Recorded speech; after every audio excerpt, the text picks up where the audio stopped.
Bonjour et bienvenue au 7e épisode de Lingua Latina Viva, la méthode naturelle pour apprendre le latin à partir du latin vivant, c'est-à-dire des locutions latines encore utilisées dans la vie quotidienne. Aujourd'hui, nous aborderons la 5e déclinaison avec le substantif dies. Voyons comment nous pouvons reconstruire le singulier en utilisant des locutions latines encore courantes aujourd'hui. Pour le nominatif, nous avons l'expression dies irae, une composition poétique médiévale attribuée à Tommaso da Celano, qui signifie littéralement « le jour de la colère ». Pour l'accusatif, nous avons la célèbre locution « carpe diem » tirée des odes du poète Horace. Traduit littéralement, cela signifie « saisis le jour », mais on la rend souvent par « cueille l'instant ». Enfin, pour l'ablatif, nous avons la locution « sine die » que l'on peut traduire par « sans fixer le jour ».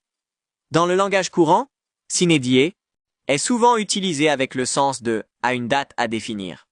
Malheureusement, pour les 3 cas restants, génitif, datif et vocatif, nous ne disposons pas de locution d'usage courant, mais nous pouvons faire un petit effort de mémoire pour compléter la déclinaison, en rappelant que le vocatif est identique au nominatif dies, tandis que le génitif et le datif sont identiques et ont la forme diei. Et si vous souhaitez pratiquer d'autres locutions latines en vue des prochaines capsules de cette chaîne, vous pouvez vous amuser avec les 2 livres que vous voyez derrière moi. À gauche, le livre de jeux d'esprit en latin, dont les mots croisés sont justement construits autour des locutions latines les plus connues.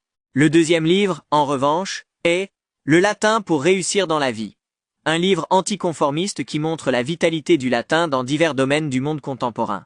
Vous les trouverez tous les 2 sur le site de l'éditeur dicoland.com. Et si cette approche vous a plu, abonnez-vous à la chaîne. C'est gratuit et vous resterez toujours informé de nos prochaines capsules.